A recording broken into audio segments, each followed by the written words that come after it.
Okay, I think we're gonna go ahead and get started and let people trickle in. But hello, everyone, and welcome to tonight's presentation on our perception of waste. My name is Lauren Smith, and I'm an AmeriCorps member serving with Conservation Nebraska's Common Ground program. Conservation Nebraska's mission is to protect our state's natural legacy by educating the public, supporting communities, and increasing civic engagement, which we accomplish through locally led education efforts and community engagement projects to address local conservation concerns.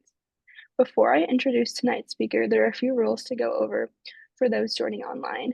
Your cameras will remain off and you will be muted throughout the presentation. Please type any questions you have in the chat or the Q&A section, and we will answer those at the end of the presentation. Following the presentation, we will have a very brief survey that should only take less than a minute to complete. And this survey helps supporting programming like this one, so we are very much greatly appreciate you taking the time to fill that out. Tonight, we welcome Shay Flowerday, who is the Environmental Health Educator for the City of Lincoln Solid Waste Management. I will let Shay introduce herself and take it away. Thank you, Lauren. Yeah, so my name is Shay, and as an educator for the city in solid waste, I am actually stationed out at the landfill. So I get to see all that trash that's coming into our community and then follow that up by educating the public and also internally amongst city employees, educating them on how to divert our waste from the landfill and what we can do to protect our environment through that. So today I'm going to talk a bit about our perception of waste. I'm going to start with a very brief history of food waste in America, and then dive into why we care, what kinds of impacts we're seeing from all this food that's being wasted, and then go into kind of how we can shape people's behavior and how we might be able to change some of their behaviors around food waste to reduce it, and then finish off on a little bit of some lighthearted solutions, potential solutions for our food waste issue. So for the history of waste and food, starting back with indigenous tribes, their kind of main ethos, it surrounds environmental stewardship and treating the environment and our earth and our planet and nature with the utmost respect. And so they made use of everything that they could. And here we have a chart of some uses for different parts of the buffalo. You've probably heard that they made use of every part of a buffalo. And on the left, we have a picture of a bladder bag, a medicine pouch that was made out of a bison bladder. Just going to show how innovative they are and using what they have. And so everything that they produced, all the waste that they produced was biodegradable. So they had the original circular economy. Everything that they waste is getting reused or reshaped, turned into something new, and then ultimately composted in their crops, turned back into nutrients for the soil that then grows their next round of food. Then, as industrialization comes on the scene, we start to see an increase of factories, which is leading to pollution through our waterways and our air. The lack of regulations at the time kind of meant that it was really the Wild West, and you could do, to some extent, whatever you wanted with your trash. There was lots of trash in the streets, not contained. And as industrialization is occurring, they're creating new technologies, developing more and more. Population is increasing at a very rapid rate because of all these new developments. So that leads to more waste. And then as well, as we start to get better, quicker methods of transportation, as well as development of the icebox, food starts to become less regional. So it's not just localized to when and where you are, what you're able to eat, but you're able to ship foods and products across the continents with the aid of some of these modern technologies like the icebox or canning. In 1810, they patented a canning technique, which is able to preserve the shelf life of foods. Fresh fruits and vegetables are able to last now years instead of just a matter of days. So in that sense, we're with the refrigerator and canning, we're kind of coming into these things that help us reduce waste, but at the same time, everything is happening very rapidly, population growth. So there were some curbings of food waste at the time while also increasing the overall quantity. Then as we get into World War I and the Great Depression,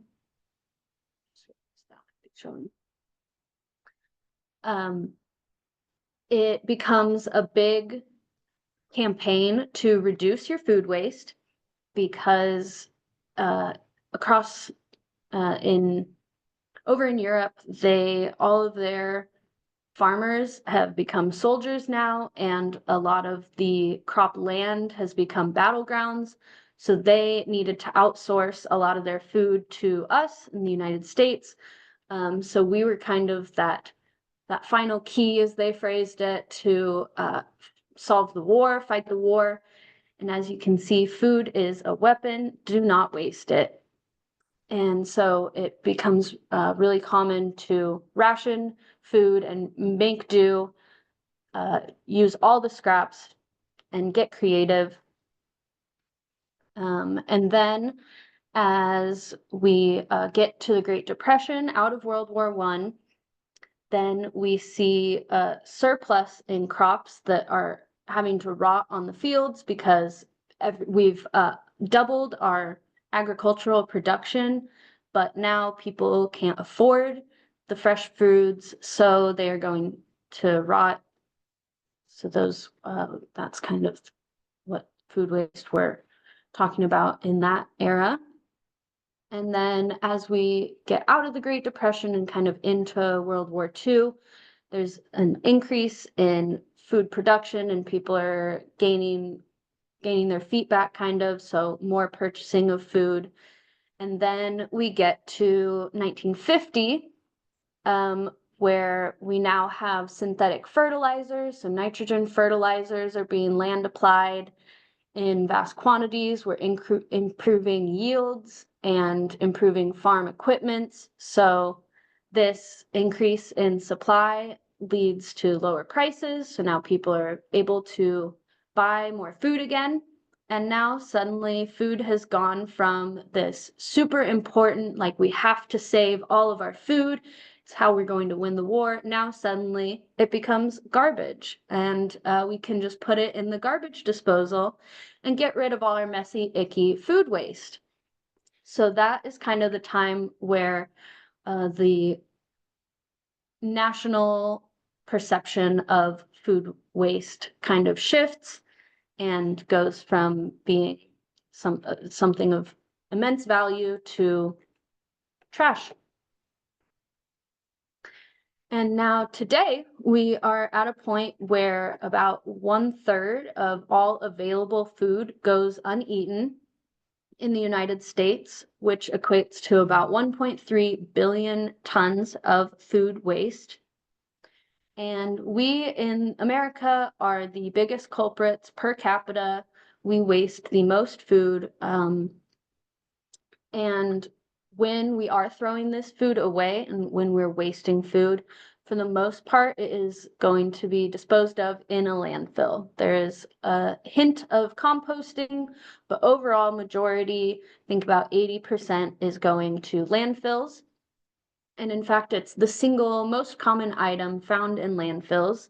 Here in Lincoln, based on our 2022 waste characterization study, it was at 22.7% of all the waste coming into our facility is going to be food waste, and that's pretty on par with the national average, which I believe is 23%. So this little timeline here at the bottom shows where and what percentage of food is wasted. So in the left two, farms and manufacturing, that is technically going to be considered food loss. So food loss occurs in the first stages of the food supply chain. So it's not making it off of the farms in the first place, whether that's due to commodity prices or just the cost of what it would take to the manpower that it would take to get all of the foods off the farms. And then, of course, in manufacturing, there's, potentially some temperature abuse that could render some foods be wasted, that sort of thing. And then food waste compared to food loss occurs in the later two stages. So that's going to be either at our grocery stores or in our homes. And what's, I think, most notable about this little representation is that our homes, what we're doing in our residences, is accounting for almost half of the total food waste in the country. So I like to think of that as a really good opportunity for us to have a direct impact. Whereas, some environmental issues, it's a bit harder to have an individual impact, but seeing that, in fact, we as individuals and households are causing a good majority of the problem means that we can then be a good majority of the solution. So I think that's kind of motivating. So why do we care about how much food is being wasted? What do we care that it's going to the landfill? It's just going to break down there and biodegrade, and that's all good, right? Not quite.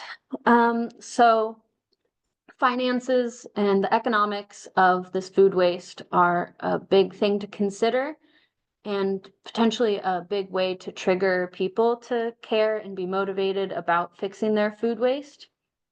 And there is a new study that just came out that says that over a tenth of people's total food budget ends up going in the trash, which ends up being an average of $14 per week or $728 per year per person. So that's like at the end of the year, you take your $730 and just throw it on the ground and just let it blow into the wind.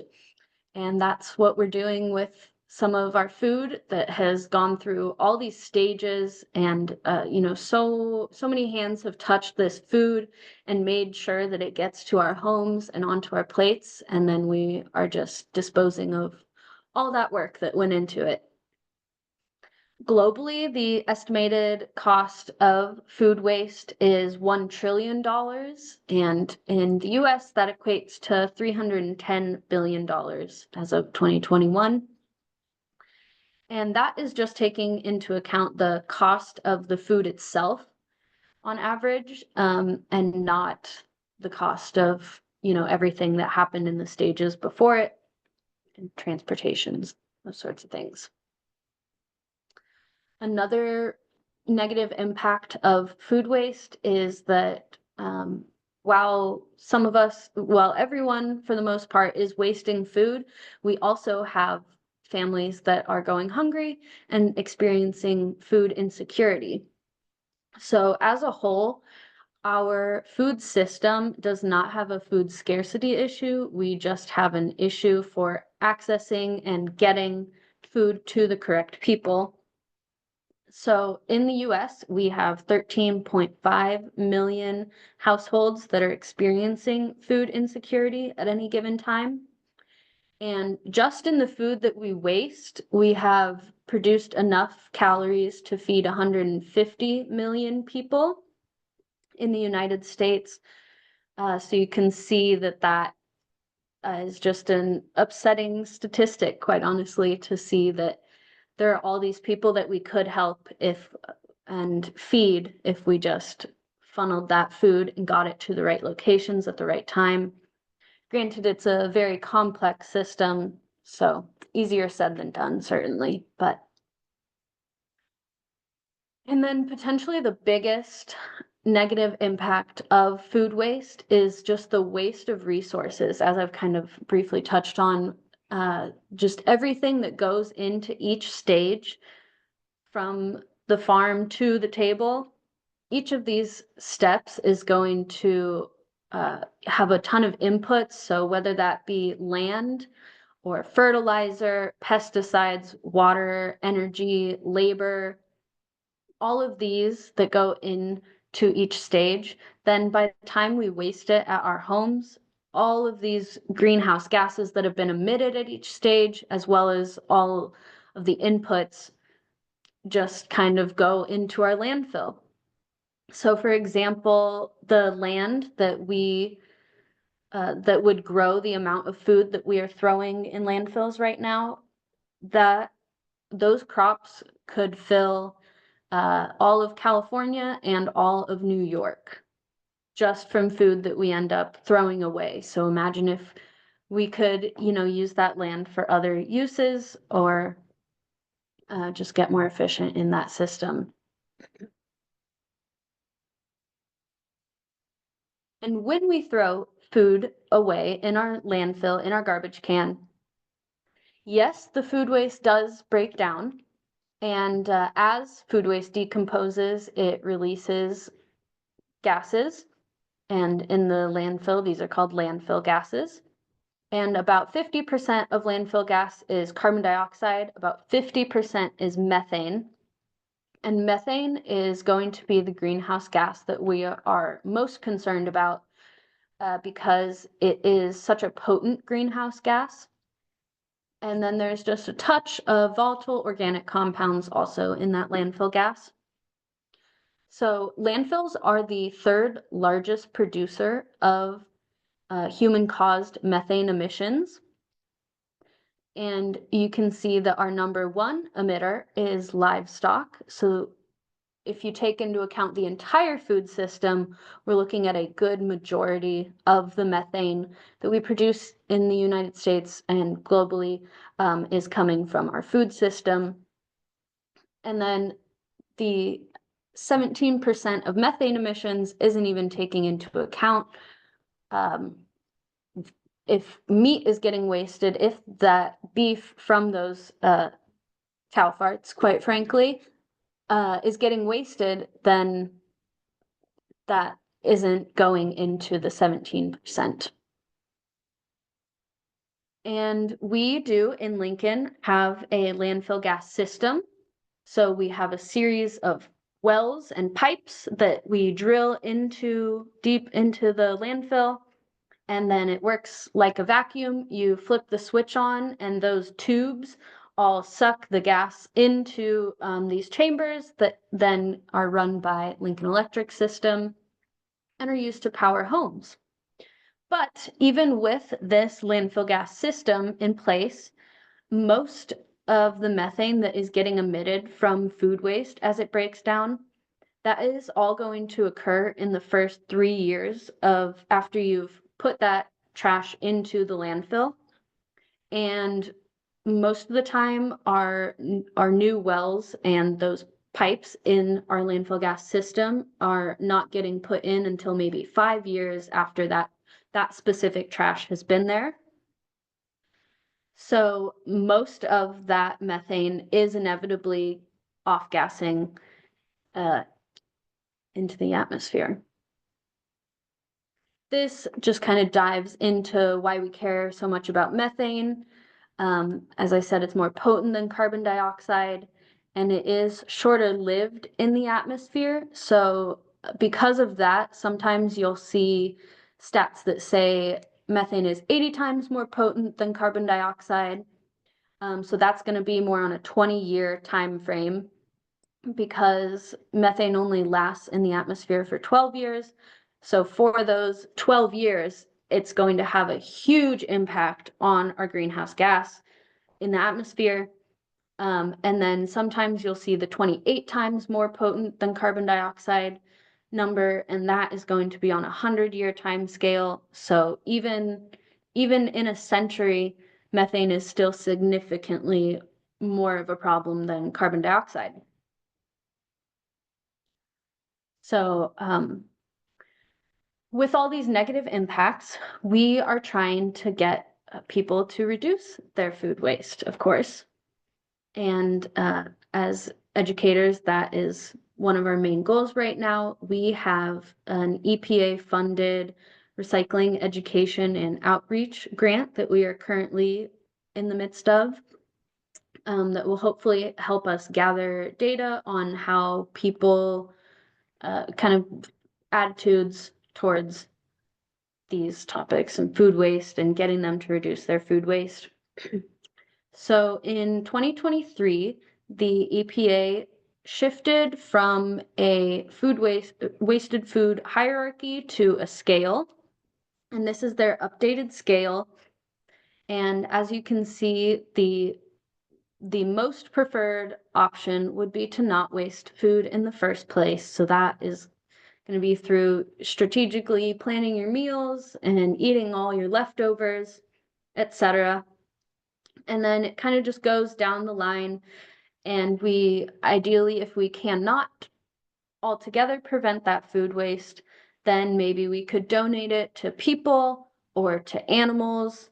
And then after that, we kind of get into disposal methods. So whether that's through compost or anaerobic digestion, and then those are going to be better alternatives to our last resort, which is going to be landfill or incineration, because there you don't get any more use out of it. Whereas anaerobic digestion or composting, you still get some of those nutrients, or you get a byproduct from the food waste that can then be used again, turned into something else. So as we're looking at how we can get people to reduce their food waste, we're looking at what is motivating them to partake in these behaviors and what are barriers to reducing their food waste. So in my literature review of this topic, I found that the motivation, opportunity, and abilities framework, which is a psychology-based framework that kind of predicts human behavior. That's kind of what I framed this food waste issue around. And basically, this framework just tells us that it doesn't just take motivation to actually change your behavior, but you have to be motivated as well as have the opportunities, have everything kind of in your built environment that would allow you to do such behavior. And then we also need that individual to have the abilities or the knowledge and kind of base skill levels to enact these behavior changes, whatever they may be.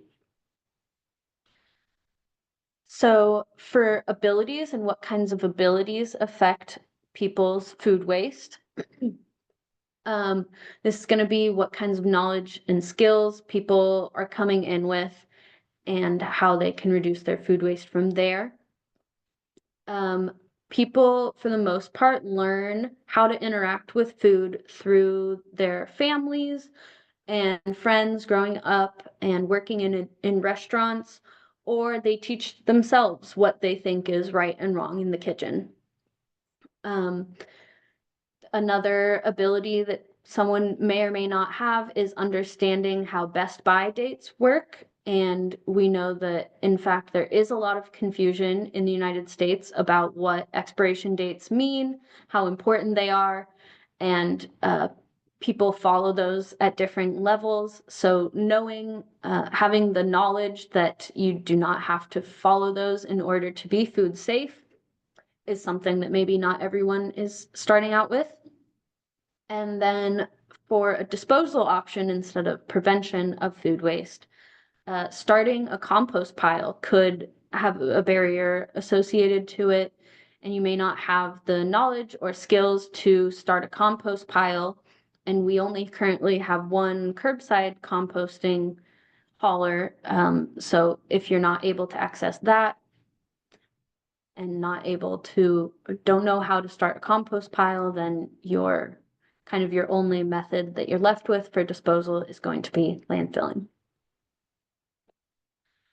For opportunities, these are going to be kind of the tools and what's built around them that could help them reduce food waste. So on a household level, We're looking at what kinds of scheduling and lifestyle barriers exist. And if people perceive themselves to be more busy and have less available time, that means that they are going to have increased food waste.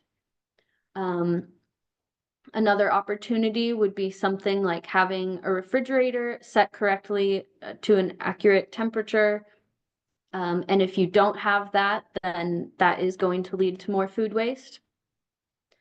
In the built environment and on a more community level scale, our opportunity to reduce food waste comes from the types of stores and food types available. So, if you're only able to get to the grocery store every few weeks because you live further away, that's going to lead to increased food waste because you have to stock up all at once. It's harder to plan for a longer period of time, and then you have to eat all of your fresh food right off the bat, otherwise it may go bad. And then access to is another opportunity that people may or may not have that could influence their food waste. And how are they getting to the store? These are some of the opportunities that can either increase or decrease the amount of food that's being wasted in a person's home. And then finally, we're looking at motivations.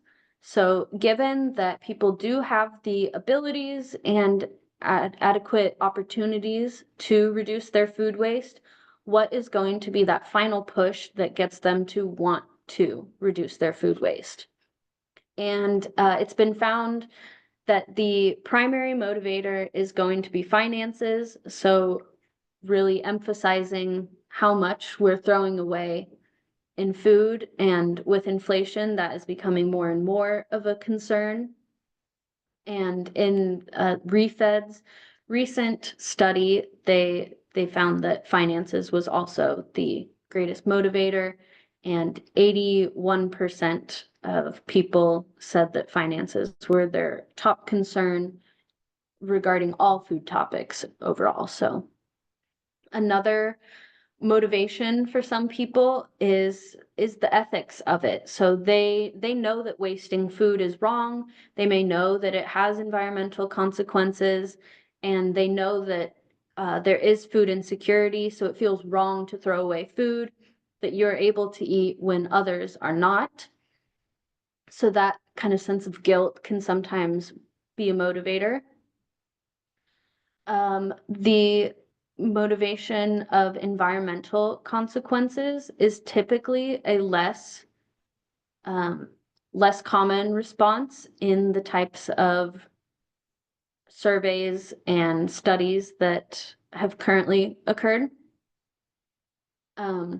It's environmental consequences and knowing the negative impacts is usually not a motivator for someone unless it is already brought up by the interviewer, or if that individual is known for engaging in other environmentally conscious activities.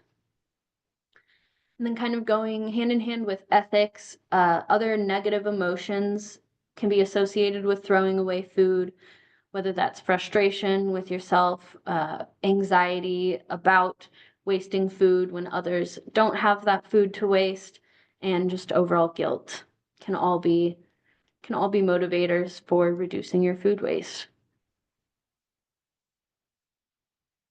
So another thing that we're talking about with this grant project is how do we segment our audience, or how do we segment the public, or do we segment the public in how we kind of target the messaging and what kinds of specific behavior changes we want to look at. So there are some preliminary studies, surveys, interviews that talk about demographics and food waste, but unfortunately, a lot of the data is based on just self-reporting estimations of how much food you've wasted in the last week or last month.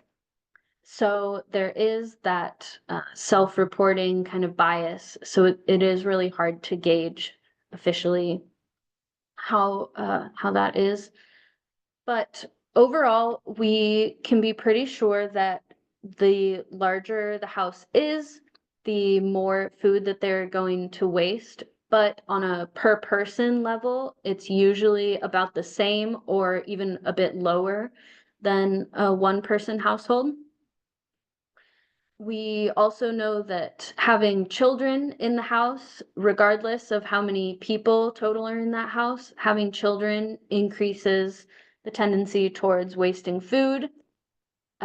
This is because kids can be picky eaters, kids can throw food around, and also parents want to be and want to feel like good providers, so they are more inclined and more commonly purchase a wide variety of foods that may not all get eaten, because they want to provide adequate nutrition and a surplus of calories to their children to ensure that they, are growing healthy.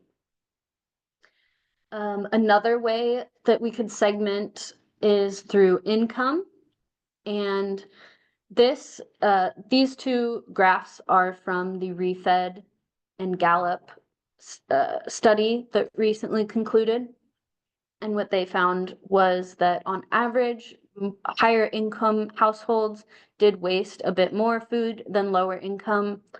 But other studies have said that it is about the same all across the board.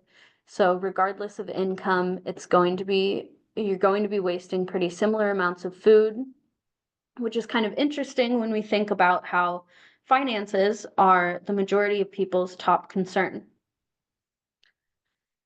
And then regardless of what demographics we're looking at, we do know that there is a behavior gap between the waste that we're seeing and what people want to be doing, or what they're motivated to do versus what they're actually doing. We also know that ultimately the best way, or we think that ultimately the best way so far is to segment based on people's current biases and behaviors. And if they are already a recycler, they're going to be more likely to go out of their way to reduce their food waste. Whereas if that's not the type of thing that they value, then they're going to be less likely to adopt these new behaviors. Here I listed a couple limitations in the literature review that I've found, and that's that self-reporting often leads to underestimating the amount of food that you're wasting per week, because you don't want to be wasting as much food as you are. So again, that guilt kind of comes into play, but that means that we get less high quality data, unfortunately.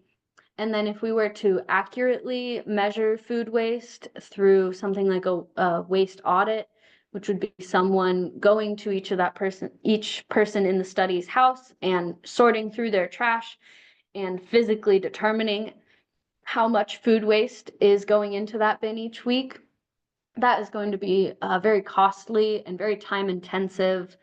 And then with that, you're probably only going to get a smaller sample size. And then another big limitation to our studies with food waste and behavior change is that most have occurred so far in Europe, and they have been kind of talking and thinking about food waste for a couple of decades, whereas it's a much newer topic of concern here in the United States. So while we can look to Europe and their campaigns for probably some guidance, we know that our populations differ in our values and just what our day-to-day life looks like, and especially our food systems are pretty different. So there's still lots to be learned here in the United States about behavior changes. But other than changing, and in addition to changing behavior, what other solutions may help us curb all this food waste? So starting with some policy, Potential solutions. A big one is date labels. As I mentioned, there's large confusion across the country about date labels, what they mean. There's best by dates, expiration dates, best if used by, sell by dates, and none of these dates are based in anything. It's only quality based. It is not safety based.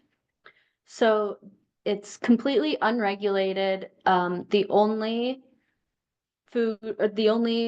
item that has to have a expiration date, and that expiration date is safety based, is going to be infant formula. They've In 2021, they introduced the Food Date Labeling Act, which was put on hold and then I think has just been kind of reinvigorated.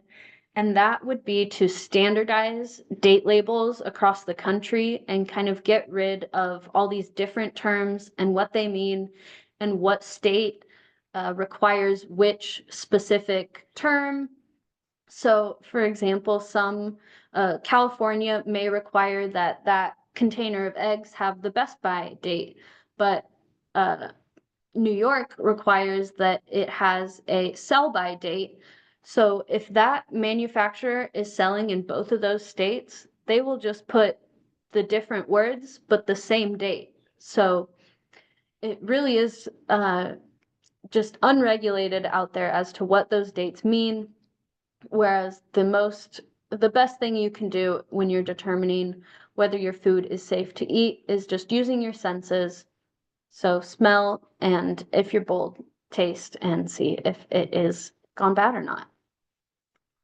Another policy potential solution for food waste would be further incentivizing donation, whether that is to people or if it's more scrap-based, we could donate to animals and use it as animal feed for pigs and chickens primarily. Another potential policy would be organic bans. There are a few states that have enacted banning food waste from landfills and mandating some sort of composting or anaerobic digestion. Which then brings me to my other solutions, which are based in the infrastructure to recycle food waste and divert it from our landfill. So one of these options is going to be anaerobic digestion, which puts all of the food waste into a big container. And then as that breaks down without oxygen, it's going to create biogas, which is going to be majority that methane. And then it will also create a sludge or a digestate. So these two products can be used separately and put to further use. Digestate of the sludge can be land applied and used as a fertilizer. And then biogas, similar to our landfill gas system, could be turned into power for homes. Then if we wanted to divert all this food waste from the landfill, we would need to build up either the anaerobic digestion and or commercial composting. So we know that composting produces 34 to 84% less methane emissions compared to landfilling. And that's based on a variety of factors, is why that range is so large. But when we're looking at recycling infrastructure and how we're disposing of the food waste, that is only half of the problem because, again, we want to look at that wasted food scale and hit on the prevention of food waste. So that, again, is going to come from our consumer behavior change. Because it accounts for over half of the food footprint that is being wasted, we need to give people the abilities and provide the opportunities, as well as somehow send them a message to get them motivated in order to change their behaviors about this. And also in the literature, there are a few studies on interventions and how we can do that. but we're kind of still fishing through all that, and there's, again, not super clear data and information specific to the United States. But what other studies across the world have found is that multiple kind of intervention approaches is best for changing behavior. So, for example, not only would we be educating people and kind of sending out ads telling them why or how they should reduce their food waste, but then also encouraging something like setting goals or providing them with some sort of incentive or physical reminder of how to reduce food waste. Multiple strategies combined are going to have the greatest impact on reducing our waste. And then commitments, goal setting, and social norms have also been found to be successful in reducing consumer-based food waste. So social norms are going to be kind of what an individual perceives other people to be doing. So if they think that food is being wasted on average, and that is a totally fine thing to do, then more people are going to be inclined to do it. Whereas if the social norm is that we don't throw our food waste in the landfill, we compost that, then that grows in its social influence and becomes the norm.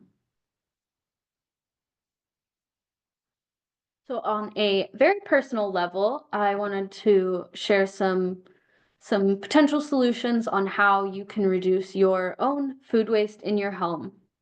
So my first recommendation is going to be to do a fridge audit. And this kind of means looking in your fridge for, you can determine how long, whether it's a week or a month, that you want to just kind of analyze what is coming and going out of your kitchen. Are there some items that I consistently throw away, or certain amounts of an item that you throw away? So maybe you can buy less of that next time. Um, Another option for kind of auditing your fridge, and this is something that I just discovered this week, so this is kind of a half plug because I'm not entirely certain how well it works.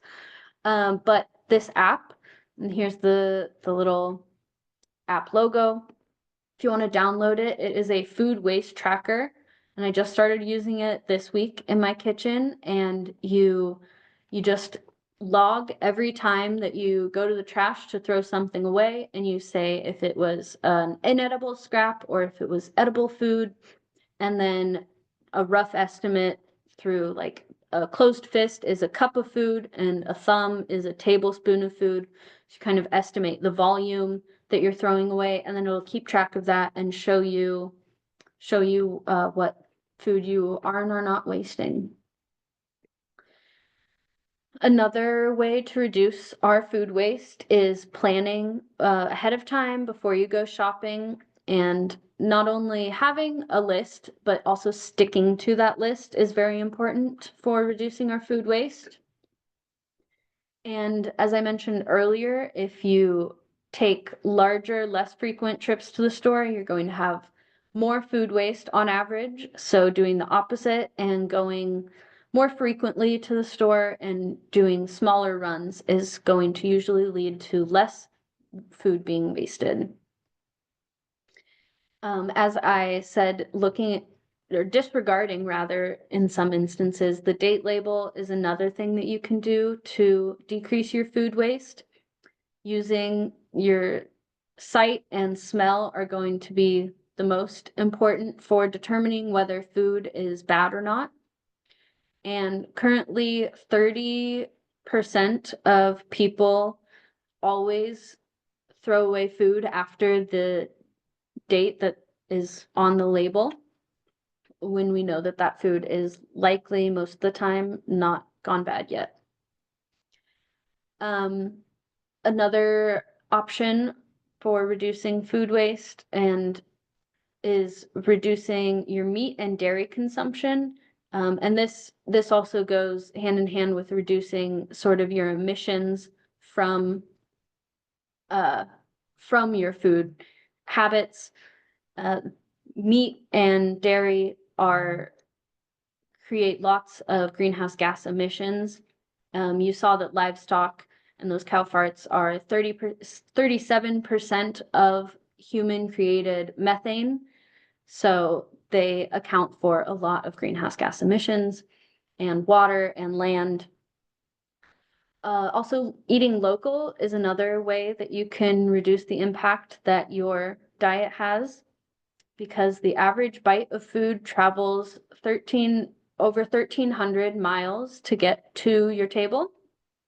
So reducing that, and whether you're growing your own food or buying from a farmer's market, that's going to reduce the emissions also that are coming from your specific diet. And then finally, if you're ambitious and you have a yard and you're already doing as much as you can to prevent your food from being wasted, and you want a better disposal option, you can start a compost pile. And here's just a couple additional benefits of having compost. And not only does it decrease the greenhouse gas emission and store that carbon in the soil, it's also going to enrich next year's garden and reduce the amount of fertilizer and such that you might need in your garden. Thank you for listening to all the nitty-gritty on food waste. And quickly, I just want to plug that coming June 9th at 3 p.m., we will be hosting a landfill tour, so you can see where all of your food, or where all of your food waste and where all of your waste in Lincoln and Lancaster County is coming to. So thank you, and I would love to take questions.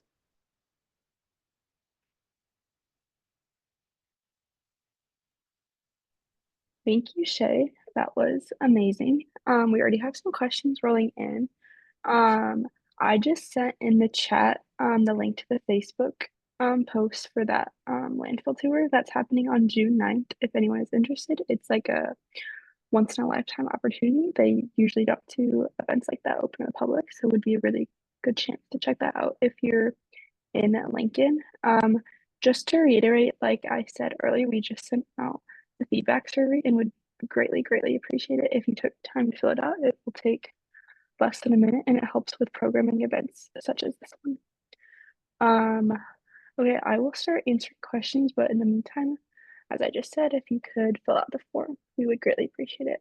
Priscilla said, for the curbside composting, does that company keep its own compost pile or give to city composting? Can you name the company? People living in homes without yards or gardens need access to composting.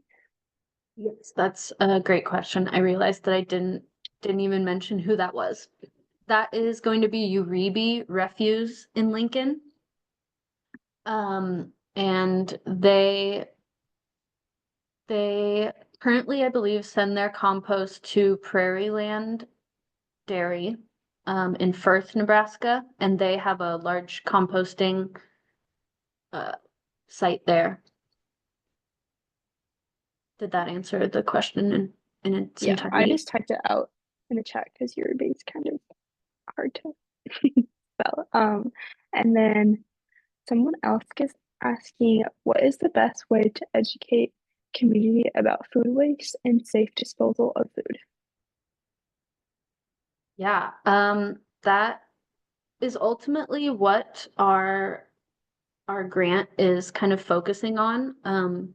We are having the UNL Public Policy Center help us develop messaging for communities and seeing what exactly is going to encourage people to reduce their waste. But I think just kind of hitting on some of those potentially easier things and encouraging planning before you go out in the store, things like that are going to be good. For sure. Anyone else have any questions or have time to fill out the poll, I have a couple quick questions myself. Um, you pointed out like the different ways of food waste, like the food loss, manufacturing, consumer Mhm. facing, and home. Have any of those like fluctuated over time, or has it primarily been food waste in the home? Good question. I don't know that we necessarily know the answer to that because it's a pretty new topic that people are caring to dive into. So the data that we have doesn't go back much further than like 2015, especially in the United States, is kind of when we started parsing out food waste and organics from the overarching waste quantity. So it's kind of hard to say, I would say. Okay. And then my other question is, how common is the methane and emission conversion into energy at landfills like the one in Lincoln? Is that like something that's across the US, or is it how many do you think there are? It definitely occurs across the US. I actually don't know mm, how common it is. It's not required for the most part, so it's not a part of regulation that Mhm. every landfill has to have it. Um, yeah, I should look into that. Very good. And then Priscilla asked, she said, I send her perennial garden flower stock, seed pods, and ornamental grasses to the landfill. Does that also decompose, causing methane? And then can I take that to city compost? Yes. So all organic waste is going to break down. Food waste and grasses break down the most quickly. So if you throw in a large log into your trash and therefore into the landfill, that's going to take a lot longer to break down. So by the time that methane is getting released, we will have the landfill gas system in place in there. But yes, your little garden plants,